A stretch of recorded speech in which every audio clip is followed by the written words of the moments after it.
What's going on, everybody? This is Chris Classic dropping a car vlog. I have just left work. Happy Friday for you guys. I hope you guys are having a wonderful afternoon. I'm excited. I'm off. It's a payday for me. Tomorrow I got a show in Wisconsin. Now that's wrestling. WrestleDome. It's in Neenah, Wisconsin. So if you guys are in the Wisconsin area or anywhere, just want to see some good wrestling, come to that show. It'll be real dope. Nobody tells you today. Remember that God loves you, Christ loves you, I love you. Some of us are going through things. Some of us didn't even think we was going to make it today. So thank God for dominion, strength, and the authority. If you're working hard on something that's very good and stuff, I'm proud of you. Keep up the good work. I wanted to talk about something that's a lot of people have talked about. Before I go into that, of course, make sure you subscribe to my second YouTube channel, C3 Ultimate Wrestling. We had our last show, The Amazing World, last Saturday. I just dropped the women's match. It was a title eliminator. It was the C3 Women's Champion, Renee Van Peebles, going against Vega Venom. So check it out, like, comment, subscribe. We've been seeing a lot of vignettes and promos of Jade, Cargill, and Pillman Jr. Now he goes by Lexis King in NXT. So for sure we know that Lexis King, Pillman Jr., he's going to be in NXT. And then Jade, they are teasing that she will be on Raw, SmackDown, or NXT. And then this week she hit her wrist like it's time, like the storm is coming. This is very interesting. So a lot of people are saying that WWE has already treated them better than how they were treated in AEW. And that's what I wanted to talk about. To me, it's too early. I understand the use of promos and vignettes and make people wait. I understand all of that. But it is too early. But what I will say, they are making those two people big deals. And they haven't even wrestled yet on live television for WWE. You know, we've seen them wrestle on AEW. But you get what I'm saying when I say that. They're doing a good job. Now, for the most part, I think AEW should have utilized Jade more. Okay, like, we're going to sit here and be like, okay, well, she was a champ. She was undefeated for about 2 years and stuff like that. And you can say that, but at the same time, you can tell that they didn't want her to possibly outshine Britt Baker and the other women that was in the championship scene. You know, Jade had the secondary title, but she made it seem like it was the main title. And then we start to see, like, some of the other women, they aren't good, because a lot of people used to say, oh, well, Jade is basically not ready, and she messes up a lot. And I don't think she messed up a lot. And if she did, it wasn't as much as these women who's been on the indies for years. And that's not even attacking these women at all.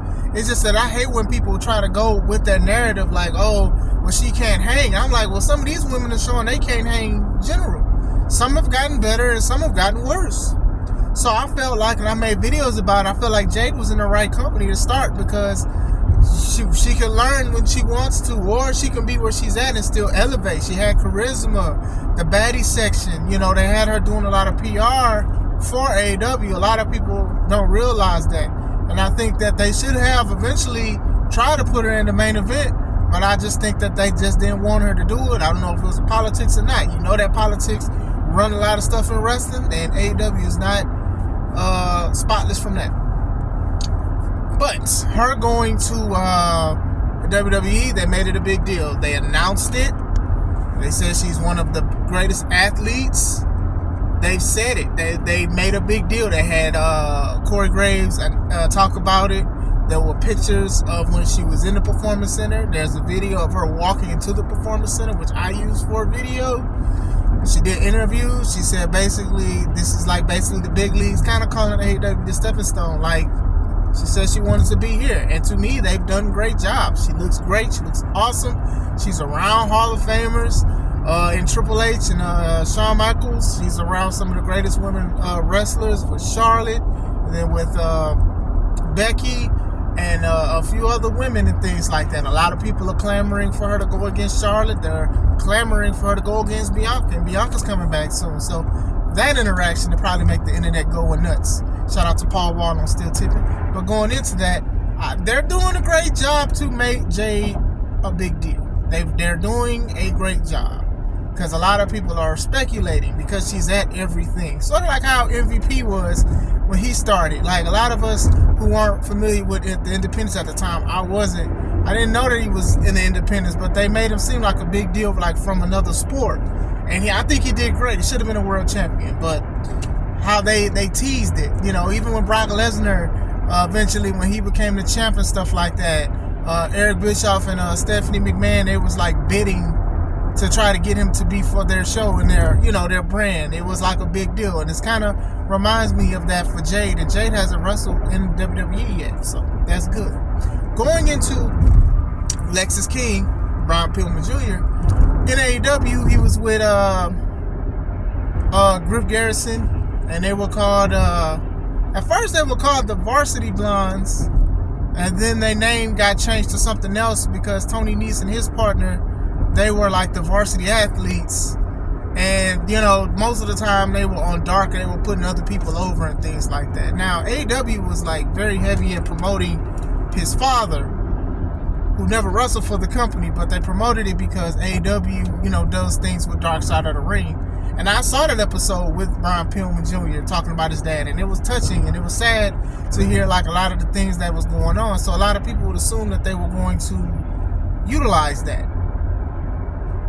They utilize a lot of things. They push stuff. They promote stuff. They didn't really do anything with Brian Pillman Jr.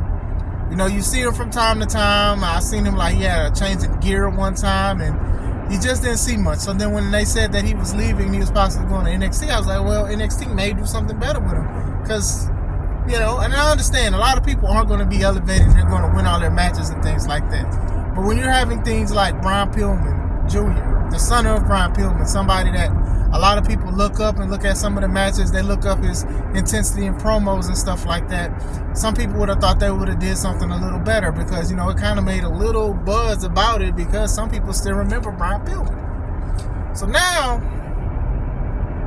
he's in NXT. He's different. He got Beijing. He got black lining. He got a lineup. And he looked different. And they were showing vignettes of somebody looking at WCW and Cincinnati stuff. That's where he's from.